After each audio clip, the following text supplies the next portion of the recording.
Rochester Americans playoff thrills continue on to Game 7, and the 2024 lottery results happened last night. And we'll talk about our prospects as well. Matt Savoy going at a game or a point per game pace right now. So we'll follow up all that after this intro.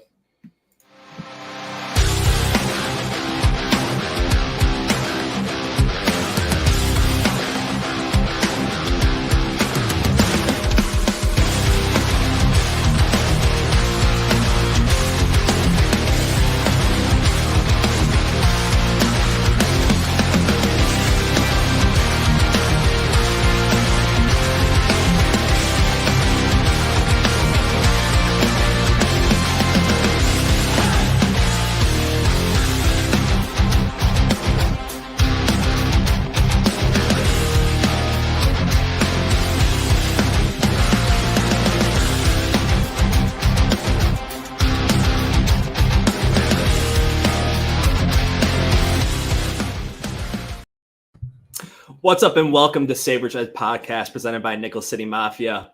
The Leafs are falling right now. My name is Timmy Corks and my co-host is Sammy Saucy Mitts. Sammy, it's been a long 2 weeks. What's been going on? Yeah, I mean, as far as Sabres hockey related things, not too much, but me personally, I'm just mostly just chilling, living my life. Nice. Finishing a semester. So all right, finals are coming up soon, or? Yep, for UB, it's finals week right now, and it spans into next week as well. So I will be done on Wednesday of next week. All right. Well, this is a tough time for you right now, so thanks for joining us. Hopefully, we won't keep it too long on this right now. Yeah, no, I'm okay. Glad to be here. Glad to be talking about hockey. You know. Yeah, of course. Not a lot of stuff going on for the Sabres big team. I mean, we have one thing last night that we'll talk about. I guess right off the bat.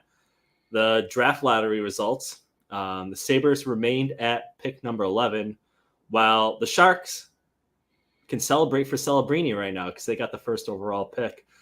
Now, there's a lot of people saying right now, and I kind of agree with it, the 11th overall pick, maybe that should be put into a trade for, I don't know, maybe a top 6 forward or something.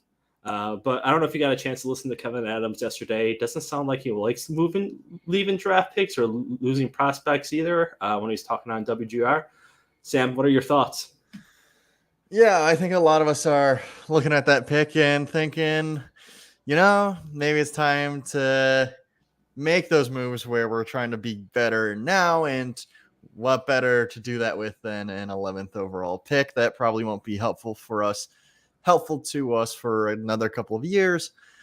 And then at the same time, you look at Benson, who was 13th overall, and I could see both sides of the argument, but me personally, I'm probably on the move the pick now kind of deal. So, yeah, I mean, Bob McKenzie for TSN, he kind of gave his idea for what the draft is going to be like with prospects, and basically said it's Celebrini, and that's a giant cliff after that. So I don't know how well this draft class really is. I mean, there's no one, I haven't really delved into it. Really, the only other name besides Celebrini that I know of is a Ginlaw. And I don't even know how good a Ginlaw is. I just know he has the bloodlines. I love the way his dad played. Right. But besides that, I mean, do you know of any other prospects that are in there at all? I believe that Miro Shatan's kid is in there as well. Yeah, isn't he he's tall? He's 6'7", isn't he? He is a big dude. I'm pretty sure also the draft, outside of Celebrini, is pretty front loaded with right-hand defensemen. So I think that our defense is honestly looking pretty good for the foreseeable future. And we can talk more about that later when we talk about some of the prospects and the Amerks and what's going on over there. But yeah, I'm not sure that right now is the best time to pick up a defenseman who can also, oftentimes defensemen will take longer in their development. So yeah, I'm not sure that this is a draft that we should be looking at and being super excited about whatever pick we can get at 11th overall. But again, I do trust the drafting process. So if we do end up with that pick on the date of the draft, I won't be too upset if we pick something.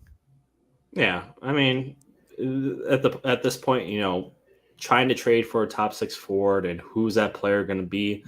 I mean, it's all speculation. We all can give ideas, but a lot of those ideas are unrealistic. So yeah, I guess we'll see when it comes closer to the draft day, because packaging a pick is also going to come with a prospect too, and then maybe offloading a guy that's currently on the roster too for a top 6 forward. So it's going to be tough. I mean, we all know Kevin Adams doesn't like to lose any of his prospects or any of his players. So this is a big offseason for him. But I mean, it's kind of really all that we can really talk about the draft. There wasn't really any surprises. You go Sharks 1, Chicago 2, which I'm kind of glad Chicago did not get the first overall pick. I mean, that would have. I didn't want Chicago and I didn't want Utah. Yeah, no. And Utah was like, what, 7, I think, right? I think they got 5th. They didn't move up. Like, it just was what they were like slotted at. Mm-hmm. So yeah. Really, besides that, I mean, there's really nothing else to talk about the draft. So that's a quick little update. I don't know if there's anything else you have to say. So, I mean, just some fun little notes with that is that the top 3 picks are all outside of our conference. So, like, that's probably nice and helpful. And also, I believe this is the first time that San Jose will be picking first overall. So congratulations to Mike Greer. Yeah. Got a lot of guys from the 06 Sabres, because you got Greer as the GM. Vanek works as a consultant for him. Miller works as a consultant for them. I think there's some other player that works for them as well. So, got a lot of former Sabres that work in the front office for the Sharks right now. So, yeah, that's going to be exciting. So, that's pretty much it for lottery talk. We'll get more into that once we get close to the draft and everything, and kind of delve into prospects as well. But speaking of prospects, we got a big game coming up this Friday. Amerks are playing a Game 7, and I honestly haven't had a lot of time to watch the games. I've seen the highlights. But so, just before, like, a quick correction on that, it's actually a Game 5. Game 5, sorry. But the kind of first round is 5 games. Yeah, for the AHL is 5 games. So this is still like a do or die game for both teams. Yeah, but it is Game 5. So sorry, it's a Game 5, Game 7 in my mind. Game 7 is all that comes in my mind when it comes to playoffs. So yeah, it's a Game 5, and pretty much the really only key takeaway right now is Devin Levi. Is he the best NHL prospect right now? Question mark, Sam.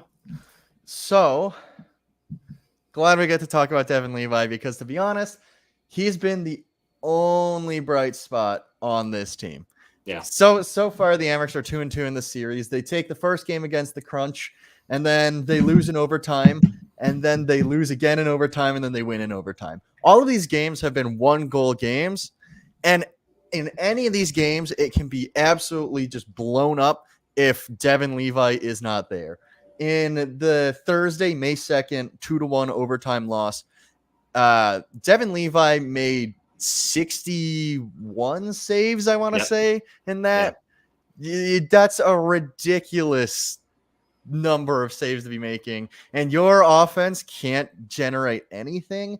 It was frustrating to watch. It was frustrating just because you have, I think, currently the best goalie in the AHL. I think the numbers would support that as well. There might be like one, I think there's one veteran goalie. It might be like Shepard, who knocked us out of the playoffs last year.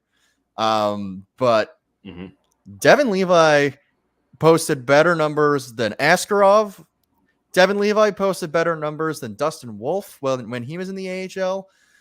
And in the playoffs thus far, I don't really think there's a better goalie than him. He will keep you in any game.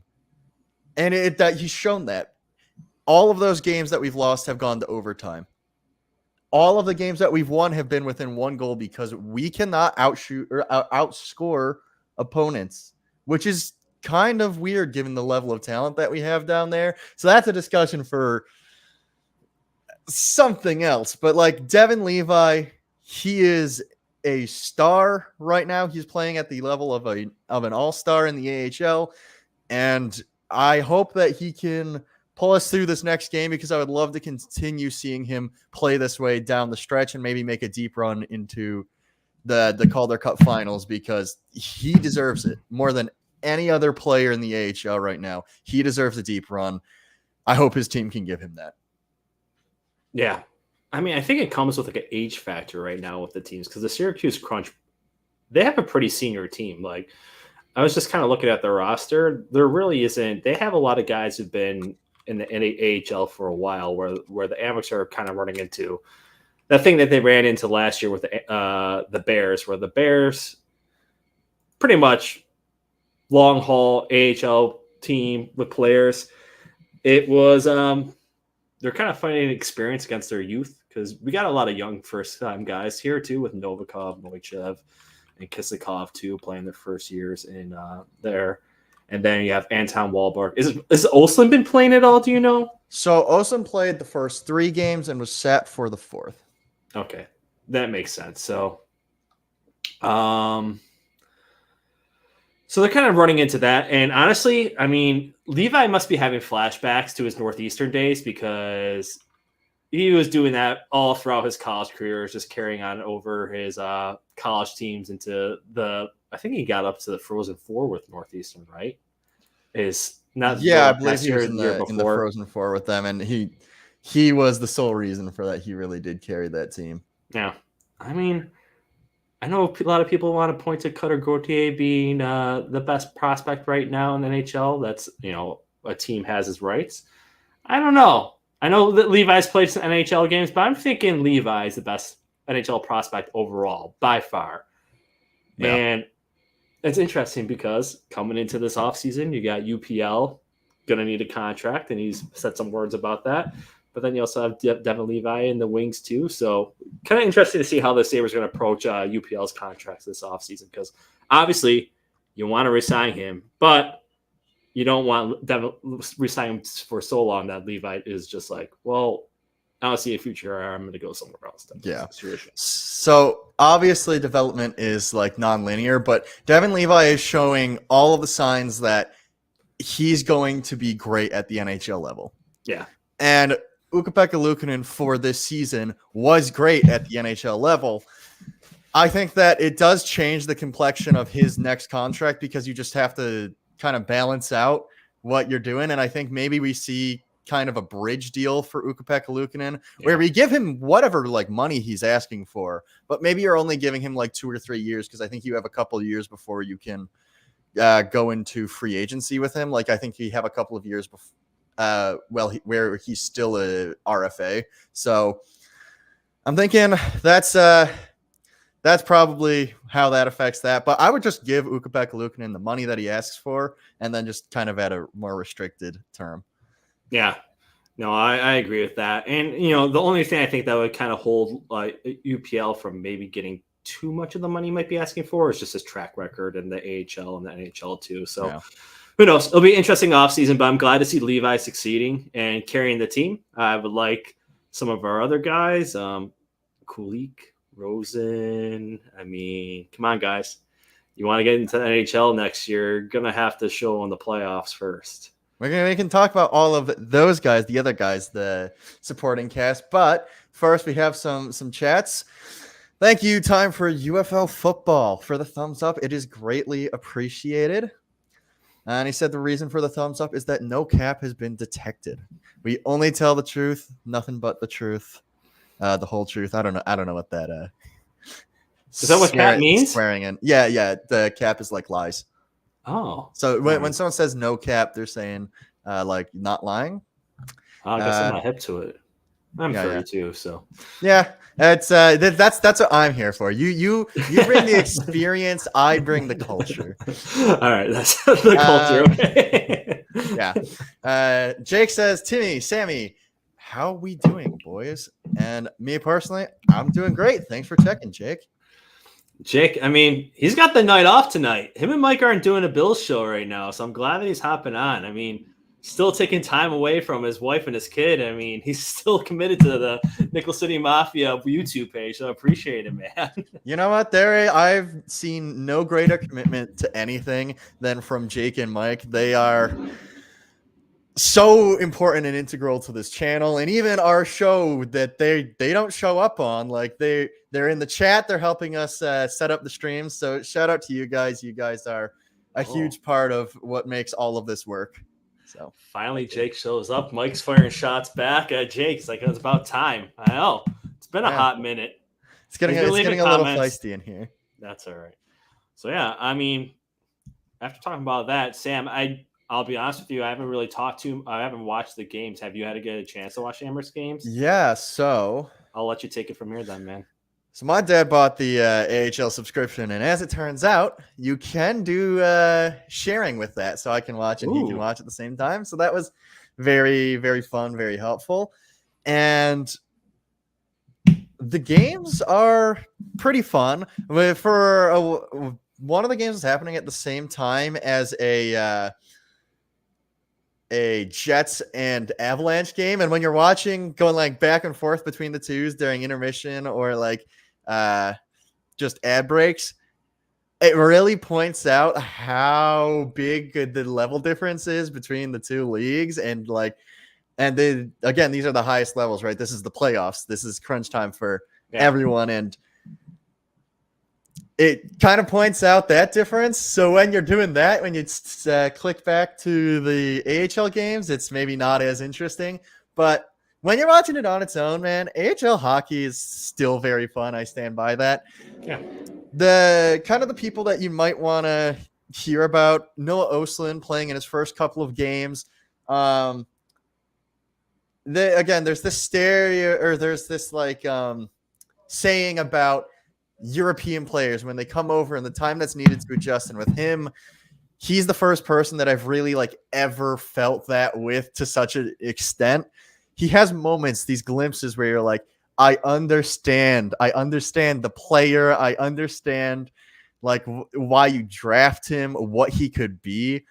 And oh my gosh, it is such a disaster right now. Yeah. It's kind of fun to watch that dichotomy of this guy has all the skill in the world and kind of runs around like a headless chicken because that ice surface is just different. It contracts the way that you have to play. It changes how much you can give up his space, how much will be given to you. And so he finds himself just running into people often. He's not really where he needs to be positionally. And that's something that'll grow with just time, adjusting to the kind of game that is played here.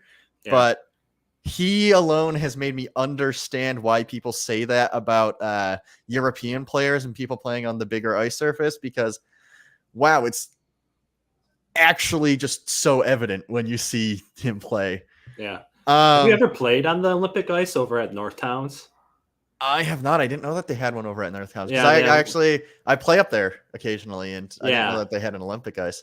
They have an Olympic ice, and there is so much room out there. It's insane. You didn't think it would make that big of a difference, but it's massive. So yeah. To compete on that type of ice and have a lot more room compared to the NHL, I mean, it's a huge stepping stone. I mean, the adjustment, once I finally played on Olympic ice, I was like, holy crap, it's a huge difference. So yeah. And again, you're playing on it for your whole youth career, and now you have to transition. That's got to be relatively difficult. Yeah, for sure. I'm surprised none of the other leagues have decided, let's just cut it down. NHL, superior league. Let's make sure our players can adjust to the NHL pretty quickly so we can be the superior hockey country, But yeah. That's talks for later. On to kind of the other forwards, maybe some of the more established ones. You got actually I'll continue with the Swedes who are new, because you also have Anton Wahlberg. He's been playing for a longer amount of time in the AHL than Noah Ostlund. But also one thing that you note with his game is that it's incredibly different. He's not kind of taking advantage of seams and just the vision on the ice the way that Ostlund is. He's more of a direct kind of line drive guy. That translates so much better to the North American rink. I've noticed you can put him on and it's just, he plays the game the way that it's played in North America. And I don't know if that's because I didn't watch his first game. It could have been terrible, right? But he hasn't been here for so long, and he's still finding ways to be productive even when he's not scoring. I think that it's just more fit to the way that he plays. I see him kind of like an Alex Tuck kind of player. Again, that's I think he looks very good, and he's 18. He was this last draft. So Benson's draft, we got some good players in that draft, I think. Yeah. Moving on to the forwards who've been there for a little bit of time, you have Yuri Kulik, and he's the one that to me is the most disappointing. He had a very good regular season, and he's just invisible. He's not really able to create space. He's always kind of been not that great defensively, so it's not like he shows up in that manner. I don't think he looks terrible. Like when he's in his own zone, I don't think he's that bad. There was one time I was watching, and he was with Osland, and they kind of had a miscommunication, but I would assume that's kind of Osland more than it was Kulik, where they crossed over in a way that kind of just left someone wide open, and that resulted in a goal. But I think that Kulik is definitely better at defense than he was last year when I watched him during the playoffs, but it's tough. He's basically invisible, and I'm not sure really that he has any goals this playoffs. So I don't think so. No. Yeah, so I think he's been held off the score sheet, and as a goal scorer, that's tough. Isak Rosian, on the other hand, he has scored, and even when he's not scoring, he is the most dynamic offensive player that we have in Rochester right now. He's able to create on his own. He is fast, like he can rush. He can break into the zone off the rush. He has the ability to shoot, although he doesn't always, and he's always looking for kind of seams to pass through. He's more of a playmaker. I think he's been effective at doing that. It's not always gone in his favor. Sometimes the people that he's passing to, Saccone, have not been. I watched him miss like a wide open net. So that was AHLers. Yeah, right. Like it is what it is. They're AHLers. But he's been the best forward on the team, I think, kind of regardless of what the points say. Because I know in the last game we had one of the lines explode for points. I think it was the number 10, Brandon Byro. Brandon Byro's line exploded, and that didn't have Kulik or Rosian on it, but they all got a bunch of points, so that looks maybe a little inflated. But hey, we needed those points because it won us the game. But yeah, I think that Rosian's been consistent. He's been good. I like the way that he plays. I think he's most ready to move into an NHL position if we are, looking at during camp next year for one of our players to graduate. He's the one I think is most likely to do it. Now, is he a left winger or is he a center? I can't recall because I think he's listed as a left winger, but the way that he plays is more as this just distributor sounds more like a center. He's a winger, so he can distribute off the wall, though. It's not something that is out of his comfort zone. So yeah, he's not always cutting into the middle anyway. Yeah. Okay. But yeah, so he's a good player to look out for. As far as the other offensive guys, you have like Murray, you have I just said one of them. Byro. You have Weissbach, Rushek. Like those guys are kind of the guys that you expect to play at a certain level with kind of the status that they have. There are tweeners, right? They get called up if we have injuries. Yeah. They aren't really NHLers, and they are playing like that. Rushek sometimes has some really good bursts of energy, some really good looks, and I think that he definitely of the tweeners is like the one that stands out the most. Weissbach is surprisingly fast. I did not know that about him, but his straight line speed is very good. I think he picked up a goal by just kind of rushing down the side. And yeah, the other two, there's not too much to say about them. Murray's a big guy, but I don't think he really uses his size effectively. No, he doesn't. So that's, kind of disappointing. As for the defense, you got some guys to look out for in Ryan Johnson and Novikov. Johnson is kind of he moves the puck very well, and you don't always notice him. And I think that's kind of good for what his game is. If you notice him, it's often for something bad, but he's effective at breaking out of his own zone, which is something that this team sorely lacks. And I'll get into that with some of the other defensemen, but he does that probably the best on that team. And that's helpful because it allows us to not get pinned in our own end and to generate some offense of our own.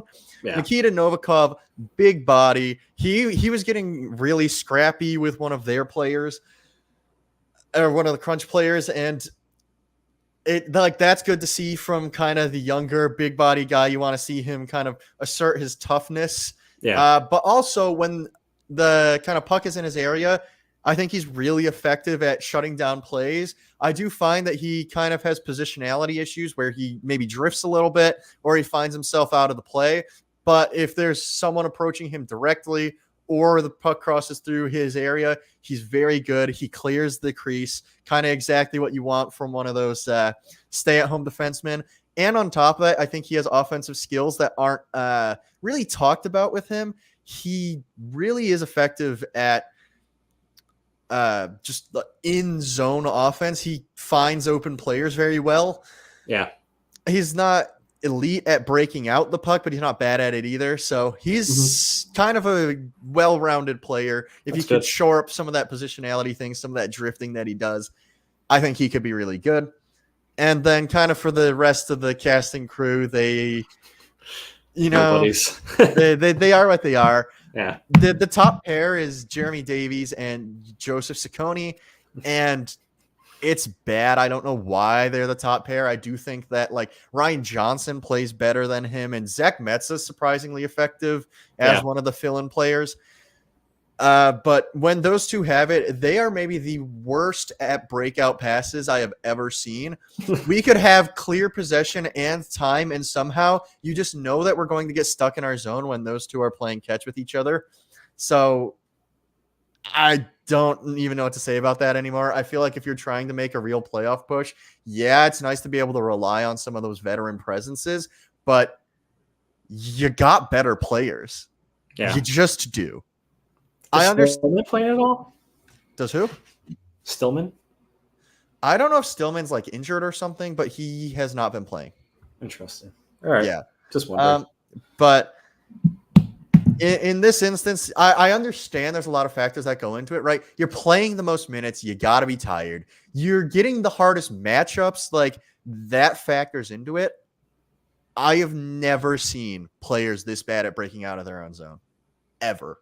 Really? And you realize Jeremy Davies is one of those guys who is also kind of a tweener.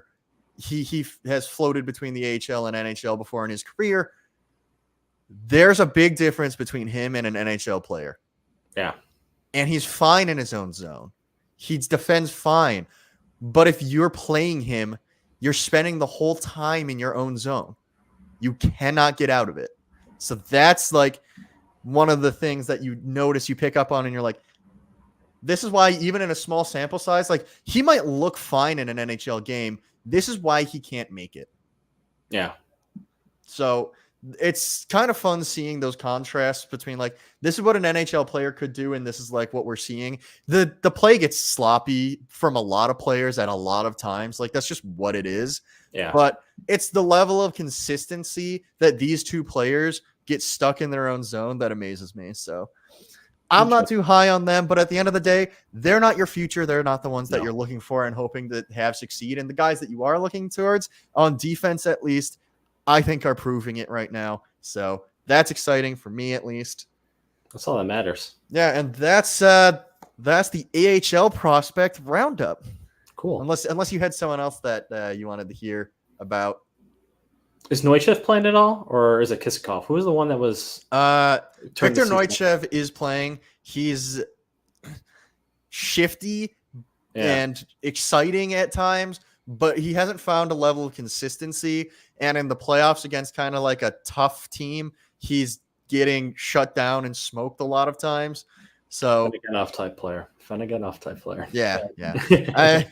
But I could see him really with another year under his belt going into next year, I could see him really exploding offensively, maybe putting on a little more muscle and size. Kisakov, however, has been in and out. He's played a couple of the games, I think, but whenever he's in, it's not like he's incredibly noticeable. And I think that he's probably not someone that we will ever see dress for the Sabres. Yeah. I know when he first came over, there was a little bit of hope, but yeah, from what I've read, it doesn't sound like I think he's almost like an ECHL player more than an AHL player, but they're kind of hoping something would come out of this guy. But I mean, I appreciate you giving that full roundup on the playoffs there. I haven't had a chance to watch. I'm definitely going to take a chance to watch this Friday. Maybe I'll just buy the AHL for one game. So we'll see. I mean, it's probably it's better price than the ticket anyway. So I'll do that. I mean, I might find myself out there on Friday, so that could be fun. Yeah. But that's cool if you get out there. Awesome. We also have a question about the AHL and how contracts works. Can you guys help me understand the rules about being brought up from the AHL? Is it like football where if I elevate from the practice squad too much, I have to sign you to an NHL contract? So a player cannot play in the NHL unless they have a contract that stipulates they can. There's two different kinds of contracts, right? Yeah. Someone like Jeremy Davies is on a two-way contract. That means they have a salary for the NHL and they have a salary for the AHL. We can call him up, and when he's up, he's getting paid that NHL salary for the games that he's playing. Then you have a player like I'm trying to think about someone who wouldn't have a contract. You have a player like Graham Slaggert, who's a forward on the Amerks, who you probably haven't heard about because I don't know, why would you? He's on an AHL contract. If we wanted to call him up to the NHL, we'd have to sign him to an NHL contract before we do that. It's kind of like baseball. It's more similar to baseball than the AHL. And then once you have a two-way contract, you can get called up as many times as you want. The only players are NHL players that have like NHL contracts, like Stillman and Comrie at one point. If you get sent down to the NHL or from the NHL to the AHL, you get placed on waivers first to get picked up by a team before signing on to the AHL team, but you still get your NHL contract when you're playing for the Amerks. So that's basically, it's a baseball contract. Football's totally different, whole different sports when it comes to contract, no guaranteed contracts. So very interesting. So that's pretty much it. I guess, do you have anything else to take away from the Amerks games at all? What did you take from watching it, or no, just kind of, it is weird that the space in between 4 and 5. I think from 1 to 5, like it's 3 weeks. Yeah, I know why they do that, but it's still weird. It's because they have for some of the divisions that are bigger, they have play-in round at the start. So this is like the first round, but we're actually ahead of some other teams that had to start in like a play-in cycle where they were doing a best of 3 game. And then they move into like the round that we're in. So that's why there's that big gap, but it's kind of weird. It's I don't know. It's not fun. Yeah. How much bigger are the other divisions, or what I'm thinking? Why aren't they similar to the NHL divisions? They're just like I believe they're just like segmented strangely. So you have like a bunch of groups, a bunch of divisions, and they're more based on kind of location. And I don't think they play out of their division. Like I think Rochester only plays a set group of the AHL teams. And that's why it's just like, if you're in the Northeast, you have the New York teams, you have the like Belleville team, you have the Toronto team, and like that's it. So, all right. No, so it should be interesting this Friday. Got a big game coming up. Game 5, not Game 7, as I said earlier. That's how much I don't really pay attention to the AHL. I mean, sorry, guys, that's not me. But yeah, Jake's already asking about mock drafts. Jake's an NFL guy. He's excited about mock drafts, and he's already talking about Cole Oysterman, seeing on a lot of mock drafts. I'm going to be totally honest with you. I'm not really into NHL mock drafts unless you're in the top 5 or top 3 for picks. I know last year we got a treat in Benson. Cole Oysterman, he's the defenseman from Boston College, right? I don't know. The reality of NHL drafts is you're doing a lot more projecting than you are for football. You're drafting these guys at age 18. It's tough to try and project that much. And because of that, I don't really place a lot of stock, like you said, outside of the top 5. There's a lot of movement that can be had. There's a lot of off the board picks that people will make. And it's at this point, I'm also of the opinion that we should trade the 11th pick. So I haven't looked too far into the draft, but if we approach draft day and we're still holding on to this pick, might have to look into all the picks that I can have an informed opinion for you guys when we eventually make that pick. Yeah, so he's a 5'11" left wing, left shooting from Boston University. So he's a left wing? Yeah, he's left wing. Okay. I mean, I don't know. Like you said, I'm not like this is not like the NFL draft. I really don't.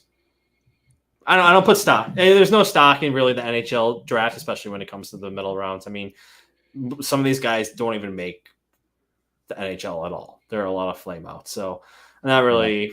I'll save my time when it gets closer to draft. Like you said, I'm not going to waste my time right now on prospects. And while we're looking at chat, also we have Black LJ's. I don't think we've seen you live here before, so thank you for coming in and commenting. I do know actually that you checked out our last week's video, and you are not a big fan of Skinner, so thank you for commenting there as well, and welcome to the show. Jake says, love that to me, that we both don't care about the NHL draft. The NHL draft just kind of is what it is. You get... Yeah, do you think there's a lot of value in that pick though, too, when you trade it? Because you're gonna probably, if you want to get I know Adams wasn't really hinting towards getting a top 6 forward, which I think everyone thinks the Sabres need a top 6 forward. But do you think you're gonna have to even package some pretty good, like a decent prospect in there, along with probably a veteran player to get like something back like that with 11th pick? Or do you think it's just so the first round picks, and especially the earlier, like if you're within the top 15 or whatever, your pick holds value. You can trade that for whether it's a prospect or like maybe a lower NHL player. If you want someone who's actually good, like, you got to package it with something. But the pick itself does hold a lot of value. And even if we make the pick, you're probably going to get someone, especially at 11th, who becomes an NHL player. Yeah. It's just that the caliber of that can vary wildly. And at 11th, you really hope that you get someone who's maybe kind of top of the lineup. But because you can't guarantee it, that's why you would be willing to say, hey, we're willing to trade this plus something for someone who is already top of the lineup. And then whoever's taking that on is hoping that this plus something is worth more. But again, that's something that happens like 4 years down the line. You might know what this draft pick is. I'm not sure right now as it stands that the team wants to wait 4 years. Well, the fans don't want to wait 4 years. Yeah, the fans certainly don't. Lindy Ruff doesn't want to wait 4 years. Especially because I think that, again, the core of prospects that you're bringing up is Kulik, Savoy, Osland. Like that was the cutoff for the rebuild, the last one. That Sam, Jack, and Risto left. Those are the prospects you got in return. That and Levi, right? Like those are the guys that you want to be building around and building a team for. those are the guys that when they come up, the team should already be mostly constructed, and they're the guys who maybe take it over to the next level. You're not looking at this upcoming draft, especially given that it's not maybe one of the strongest drafts we've ever seen. You're not looking at this upcoming draft and saying this is a guy that we're going to pick and build around, because he's just not going to be here for a substantial amount of time. Yeah, of course. You left a name out of there, that prospect name out of there a little bit. Guy named by Matt Savoy, who is, I don't know. I thought I mentioned Savoy, but no, I skipped him this time, but that's all right. Yeah, maybe it's maybe you knew we were gonna transition to the top pack into Matt Savoy, because yes, he's still in his playoffs too. So his Moose Jaw just, I think, earlier this week finished off last night with Game 7. They're going to continue on to the playoffs. We're not going to see him in the AHL, I don't think. I feel like he's going to go on a long run here, especially with the way that he's been playing, because as of right now, he has a point per game in the playoffs. I think except for last night, he didn't get any points, but he was at a point per game pace, not only for the playoffs, but for the past 2 months, at least. The guy's been a total stud for his team. Now, he is an older veteran playing in the WHL, so take what you want from that. But he's been playing well. He's living up to what his draft pick is. He's not only just scoring goals, but he's getting a lot of assists too. So that's the one that we have to look forward to as well. Yeah. Do you have anything to add to that conversation at all? Having watched some of the clips and some of the highlights, I think that what we're seeing with Matt Savoy is that he's kind of adapting his game. He's going for more of a consistent look, whereas maybe in years prior he was just kind of playing the way he's always played and trying to put up as many points as possible. This year, there's not too much for him to learn at the level that he's playing at. So you're seeing him kind of try and play night in, night out the right way, rather than just like selling out for points or maybe cheating up the ice. And what the result of that is you have a more complete player in Matt Savoy, and also he's still producing at like 1 point every game roughly, and he's only missed like 3 games this whole season, including the playoffs, where he hasn't scored at least 1 point. Just getting to that level of consistency is what he was striving for, I think, going this year. Obviously, I don't know. I haven't talked to him about it, but like that's what it seems like the game has shifted to for him. So it is nice to see that, you know, he's more defensively sound. He's becoming a more complete player that maybe we missed throughout the kind of past few years with him when we've seen him. Yeah. I wonder if they have conversations with him when he's down in Moose Jaw, just to be like, hey, this is what we're expecting out of you. Like, we don't care if you're scoring the flashy goals. We need a more complete game. Because when you think about it, what was his NHL stint? It was, what, 2 minutes on the ice? Yeah, 2.5 minutes before he was benched and sent down like the minute the game ended. Yeah. So maybe that motivated him. I know we were all a little bit concerned too during the World Juniors. He got injured again. But he's been healthy since then, and he's been on a point per game pace at least at that point. So very exciting. I mean, who knows? He's another guy to look out for to see, is he on the roster next year? Is he going to be traded? What's going to go on with him? But listening to Adams, I don't know if you listened to this WGR interview. It doesn't sound like he's kind of keen on moving really anybody or anything. So I don't know. This is a big offseason for Kevin Adams because he can't fire another coach. Yeah. So, yeah. Yeah. I don't know. I mean, really, that's pretty much it for like the Sabres. I don't know if there's anything else that's popped up for you. There is maybe a little bit of a dark horse prospect to talk about. Who's that now? So it's a defenseman, former Ramparts defenseman. Now he's playing for something French. Yeah. I know hold on. What is the name of this team? What city is it? Honestly, could not tell you because they're. I am not a big QMJHL guy. I Me can either. I I don't can know any find this out. prospects that's come out of the QMJHL, and it's even harder to say. So, the prospect we're talking about is Vsevolod Komarov. I'm sorry if I messed up your name because that is a lot of the VSEVOLOD. That's yeah. I still can't seem to find what team he's on. This is actually really impressive. I guess no one really talks about the QMJHL. I think it's one of the three major junior leagues. It's definitely the most, I think, looked over. Drummondville Voltigeurs. Yeah, so Drummondville. Trying to get Voltigeurs. He's playing on Drummondville right now, and as recently he just announced that he won the Emile Bouchard Trophy as the QMJHL's best defenseman. He was a 5th round 2022 pick, so kind of later pick, but he put up 69 points. That's 55 assists, and I think 14 goals in, I believe it was 60 games. So he's over a point per game as a defenseman. And I think it was never really, I don't think when we drafted him, he got like 19 points that year. The points weren't the thing you drafted him on. He wasn't putting up crazy points. So I imagine he must be at least relatively decent defensive defenseman. And now he's getting the points as well. This is a guy who on his last team, the Quebec Ramparts, he actually won the Memorial Cup last year with them. So he's won it last year.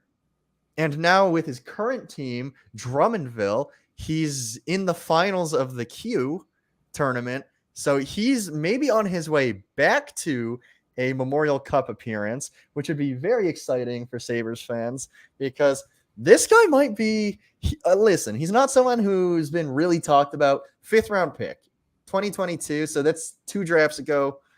He hadn't been the flashiest guy, but all of a sudden in the Q, he's putting up a bunch of points. He's winning championships and on track to maybe have a shot at another one. This is a guy who's kind of making the most of his junior years and might be kind of a guy you look to be in the AHL next year and maybe be creeping up closer because at this point, he might have outgrown. I haven't watched him play, but just the numbers, the accolades, seems like he's outgrown juniors. So that's kind of exciting for, again, someone who's a 5th round pick, someone you might not think about much.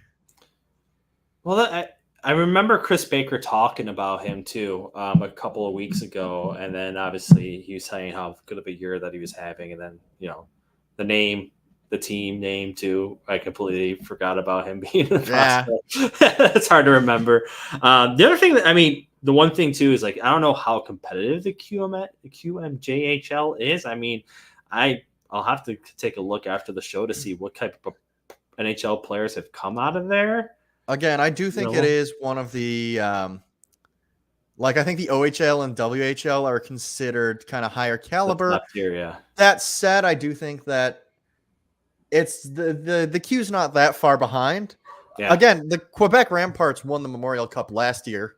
Yeah. So they're at least competitive with the other junior leagues.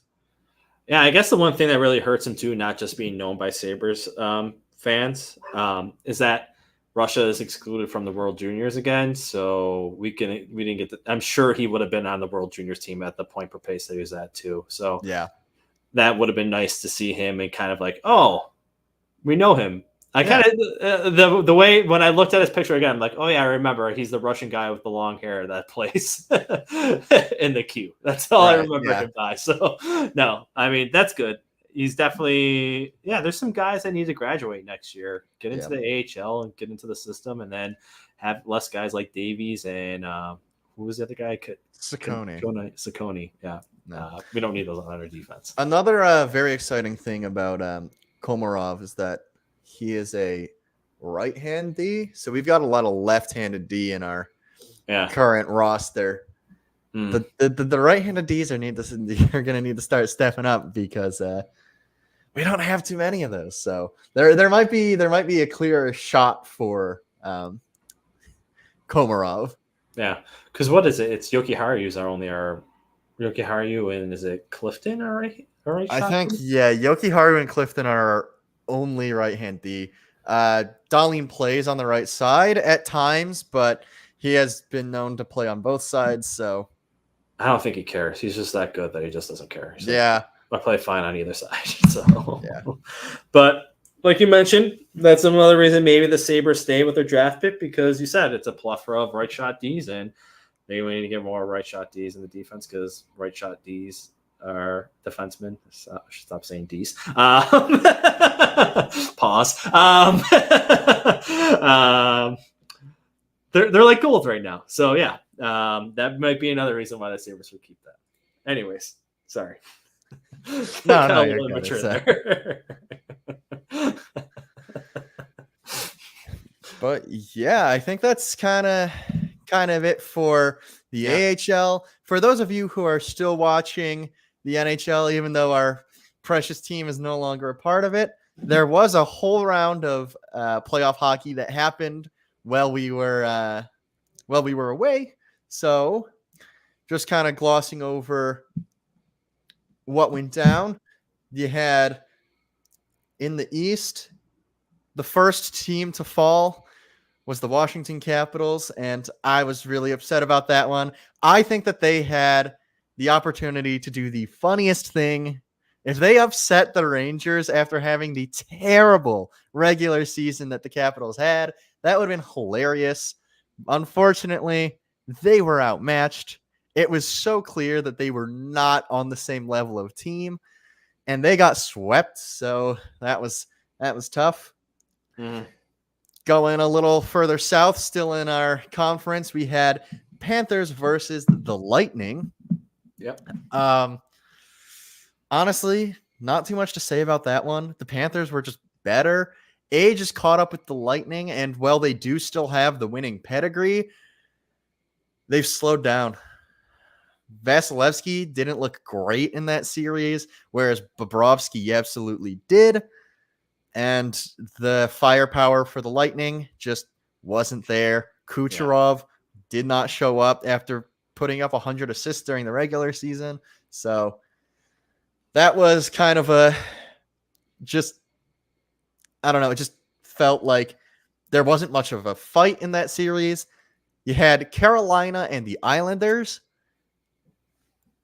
I don't think anyone expected the Islanders to make a real push. We all knew Carolina was a better team, and they showed it. There are a few games that got close, but ultimately, I believe it was a 4-1 win by Carolina.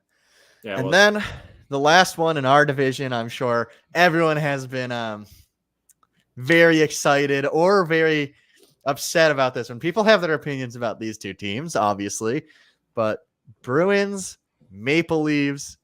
Bruins take the 3-1 series lead, and then just to make it funny, they take the Leafs to a Game 7 where they just dash the Maple Leafs' hopes. I know that did you say you were rooting for the Maple Leafs this time around?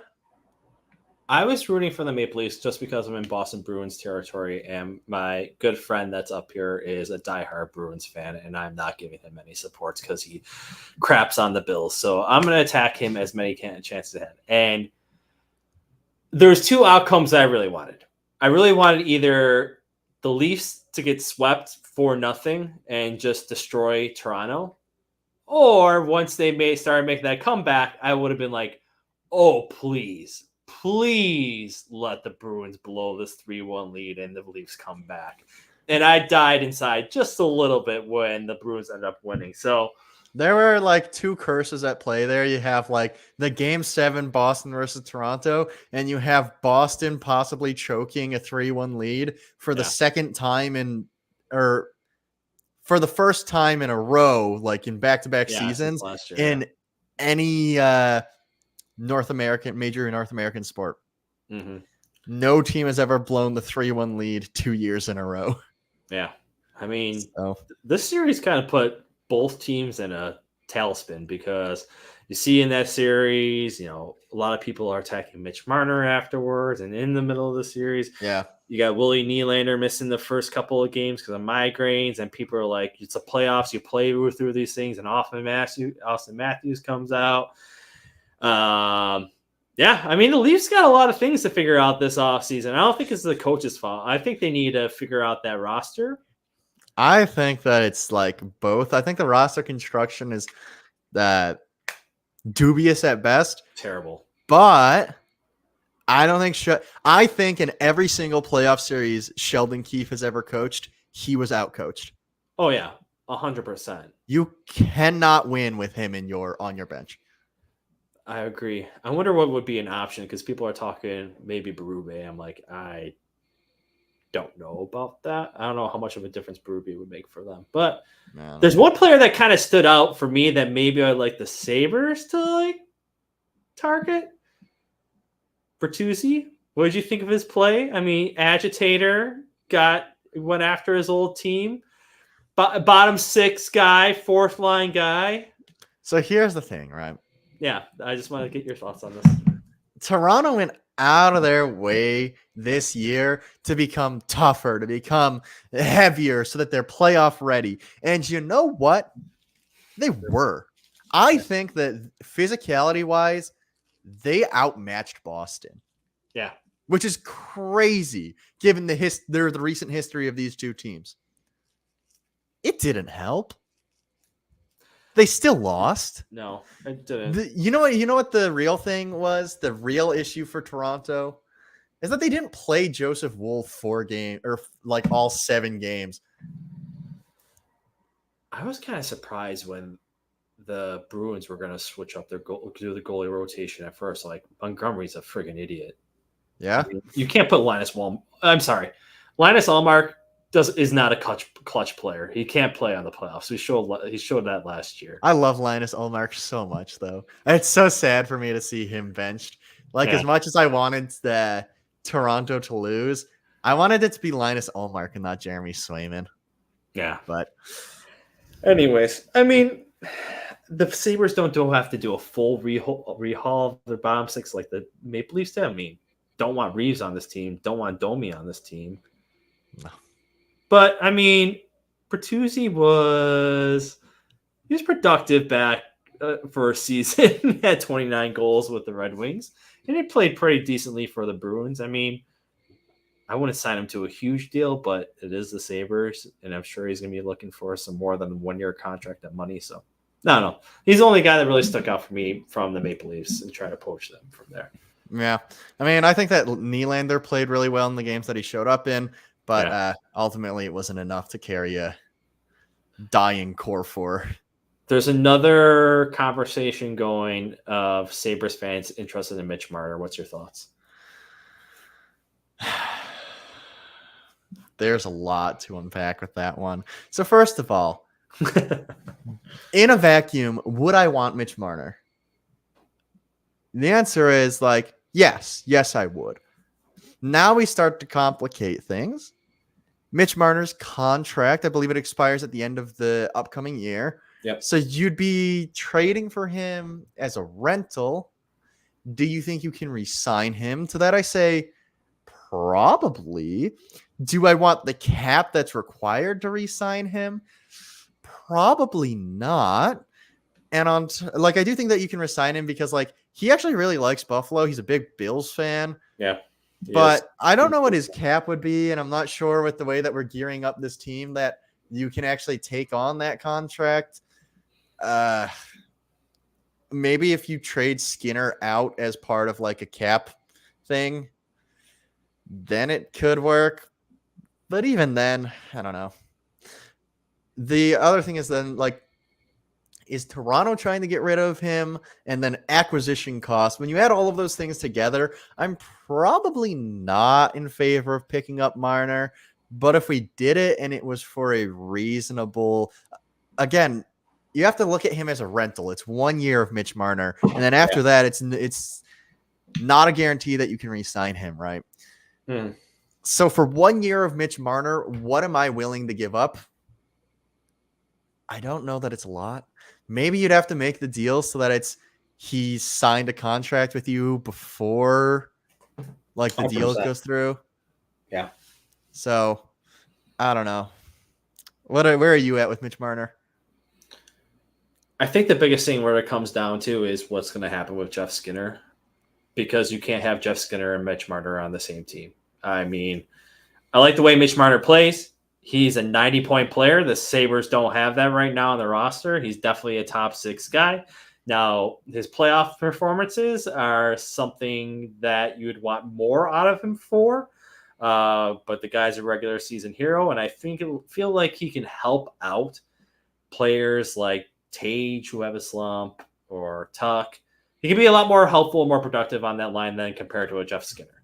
Problem is, Jeff Skinner right now is making what? Is he 12? He's 9. 9 million? Oh, if he were 12. Yeah. Ugh. I can't remember his 9 is bad already. Yeah. But. So the contract that you would take on with Mitch Marner is 11.5. That's $20 million between two guys who don't like to play really much defense. Yeah. Sabres already have a problem with a lot of forwards that don't like to play defense. You got to do something with Skinner first. Either you have to kind of see if – I don't think the Maple Leafs are going to take him. I'd be surprised if they want to take him. So you got to figure out another team in that triangle to get a trade or something out of there. So maybe they'd take him at half retained. The other thing is Skinner has that no movement clause. So yeah, he is from there. Yeah, true. But if he sees a Toronto team absolutely imploding on itself, like if they're moving Mitch Marner, they're doing a lot of other things during the offseason. Yeah. So I'm interested to see with him and also Tavares too, because that Tavares contract is just an anchor on that team. So Tavares is no longer really good. So he's fine. He's a fine NHL player, but he is at 11 million. At 11 million, that is a bad contract. Yeah. I mean, I wasn't ever really impressed Tavares overall, even when he was on the Islanders. I don't ever really feel like he was deserving of 11 million. No, exactly. But you sign him in free agency, like that's. And he was the biggest free agent that year too, so yeah, you're gonna get overpaid. Anyways, that's it from the East side, but the West, I can go over that real quick. I like the West more because I don't root against all of those teams. You got teams that you like, so I'll first start off with the Winnipeg Jets and the Colorado Avalanche. So Winnipeg Jets had an awesome win in that first game, and people said, oh my gosh, are they going to upset them? Well, Hellebuck didn't show up for the rest of the series, and Colorado won 4-1, and they move on. After that, you got Vancouver, and you have Nashville. Now, Vancouver maybe had a little bit of a scare with Nashville, but they come through winning that series 4-2.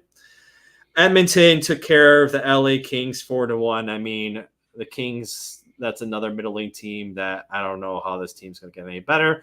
They traded for Pierre-Luc Dubois last year from the Jets, and I don't even think he was in the roster for the playoffs this year at all. I don't know, but he is not he's not a player that you win with, I'm starting to think. Yeah, he's definitely like a Patrick Laine type of player, but all right, I know Patrick Laine has this problem this season. Anyways, and the series that I'm sure Sabres fans were paying attention to was that Golden Knights and Dallas series, because at one point, Dallas was down 3-1 to the Knights, and they make a comeback and they win 4-3. Now, you Jack Eichel haters, rejoice. He's not going to win another cup this year at all.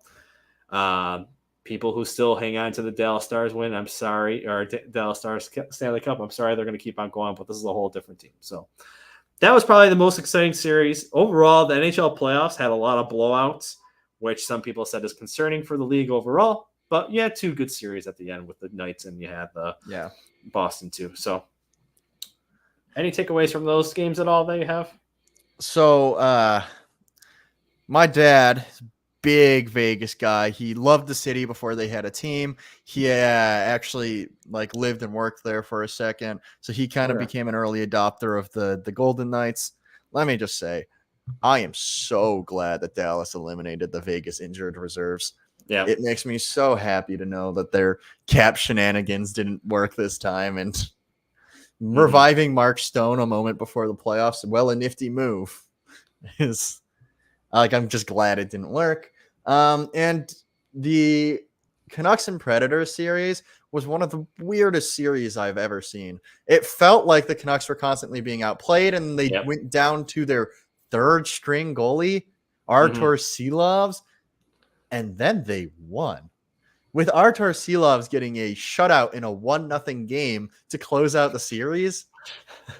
Like, okay, yeah, that's cool. That's how we all saw that series going, especially like when Thatcher Demko went down, people were like, this is going to be a real tough one for a Vancouver team that maybe slowed down at the end. Yeah.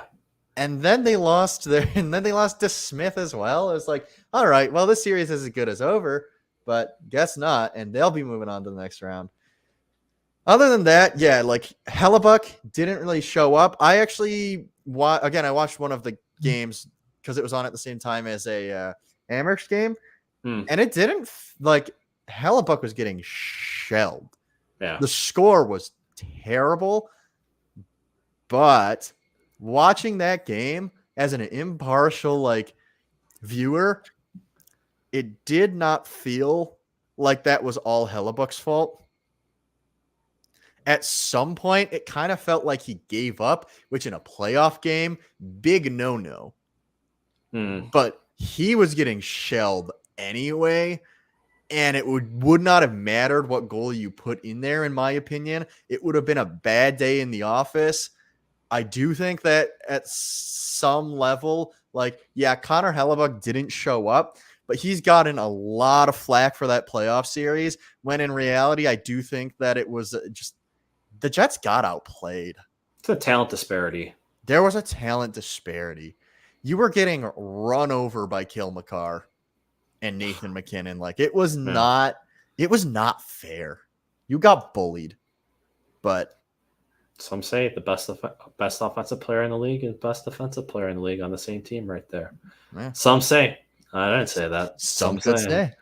But yeah, I think moving into the I think they got rid of a lot of kind of like the fluff teams. You got rid of you got rid of the Jets, who I kind of thought were fakers. You get rid of the Kings. You get rid of the Capitals. You get rid of the Islanders.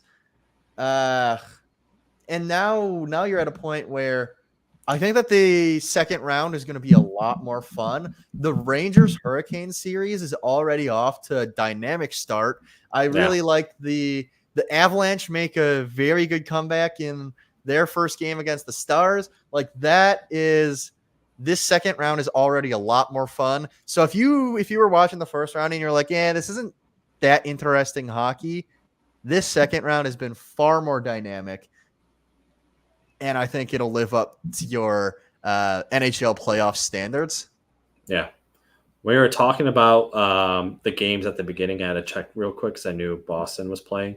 Losing 4-1 to the Panthers right now. Gotta love it. After beating the Panthers 5-1 in their first game. Yeah, I mean, I talked to my friend. I said, hey, Panthers are on a long layoff. You guys are coming off fresh from another series. I mean, they just got to knock the rust off. They're going to come beat your you-know-whats. Oh, yeah. I never had a doubt. Like, I think that the Panthers are a better team than the Bruins right now, but I don't know. Gotta have more than one goal score. Gotta have more than one goal score when it comes to the playoffs. And you know what? Pasternak didn't show up as far as goal scorers go. Like, yeah, he had the series winner, but that was pretty. He was pretty quiet through that Toronto series.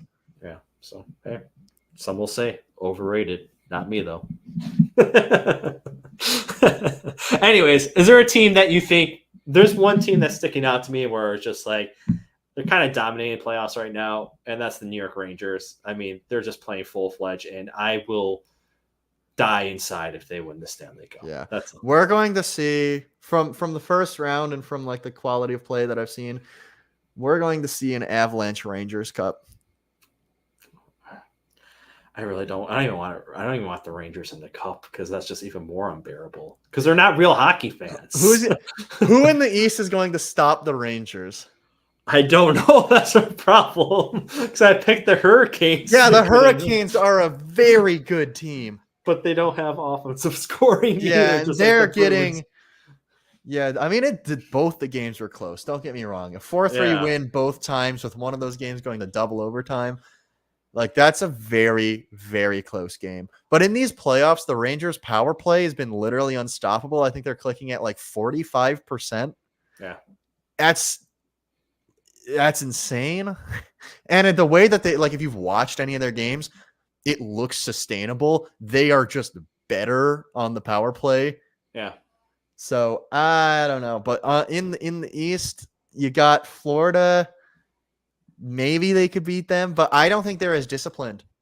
I think in a long drawn out series, I don't think that they're as disciplined, and I don't think that they can bring it night in, night out the way that the Rangers have been. The level of consistency they've been playing with, the commitment to, like, they can outscore you with their talent, but if you're going to play a close, tight defensive game, they can do that too. You see that again. It's both the Hurricane games within one goal. So, and you got bipolar Bobrovsky in that too, because he can just fall apart because he was lights out in that Tampa Bay series, and he could fall apart just as easily as he gets hot too. So, and I mean, the Rangers, let's be honest, elite guys at all three levels. You got Zibanejad, Panarin, then you got Adam Fox, and then you have Shesterkin. So, I mean, that's not fair. I can't stand the Rangers. The Rangers used to buy their team. Now they draft develop guys. It's not fair. Yeah. And their guys that they drafted top in the rounds stink. That's the other annoying part. Anyways. Lafreniere's starting to figure it out. Capo Caco, it might be time for a change of scenery for him. Yeah. But kind of circling back to another older topic, though, between the Swayman and Ullmark thing. With the 4 goals that the Panthers scored tonight, they actually chased Swayman, so it's Ullmark in net for the remainder of that game. I mean, and we'll probably see him start, I would assume. That means for the next game. That would make sense because Swayman didn't look good towards the end of the Leaf series. He was letting in some pretty... Yeah. So, we'll see. We'll see if Ullmark can live up. I'm going to chirp him. I know you love Ullmark. I'm kind of bitter about Ullmark. Ullmark's actually one guy I'm bitter about because he's just like, I don't want to stay on the Sabres. I'm leaving. I was like, screw this guy. The like actual story, though, is that we wouldn't pay him what he wanted. And I think he deserved I think he deserved a 5x5. Whatever. Yeah. I think he had earned at least that much. I don't think he would have been. You could have maybe convinced me that it should have been more like 4.5. Whatever. He earned a 5x5. And it's not like he was just like, I'm just walking because I don't like it here. The negotiation fell through. I have no ill will against him. I think because he went to Boston too, it really pisses me off. That probably hurts. That's what hurts me the most. I'm like, if you could have gone anywhere, did it have to be Boston? Couldn't you have gone out west? And Boston already had Swayman at that point too, a known commodity as well, I believe, right? Yeah. Couldn't he have gone to? No, actually, Swayman was not a known commodity. Oh, okay. Yeah, but couldn't he have gone to Alberta? I hear it's close to Sweden's climate. You would have been right at home. Go to Calgary. Go to Winnipeg. Actually, you're not going to Winnipeg, right? Actually go to the Oilers. You should have went to the Oilers. Oilers just need a goaltender. Well, actually, their goaltender. Stuart Skinner seems to be figuring it out. But yeah, anyways, that's the playoffs as it currently stands right now. I said a 45-minute show. We're going a half hour. 45 minutes. It's whatever. There was stuff to talk about. We found enough. We got some chat engagement, which always helps. Shout out to you guys. Yeah, appreciate you, Black LJs, Jake, Mike. Anyone? UFL football, I believe.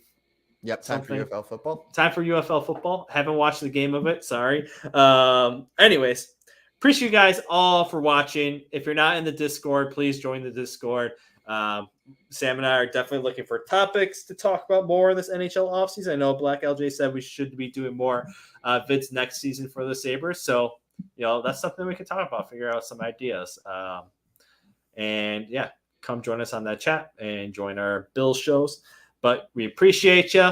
Comment, like, subscribe. I actually commented back on one of our shows, Sam. So I am checking the comments again. Yeah, I did see that a while ago. I was like, oh, look, he's actually in the comments. And I was liking things. So there you go. Yeah. Anyways, appreciate you guys all watching. We'll see you probably 2 weeks from now again, Sam. I think that's the plan. Yeah, we're gonna 2 weeks from now. We'll be doing every other week. Sam will be done with his finals at that point, so he can dedicate more to the prospects for Jake, so he can give us a full prospect rundown. All right, guys, have a good night. See you in 2 weeks.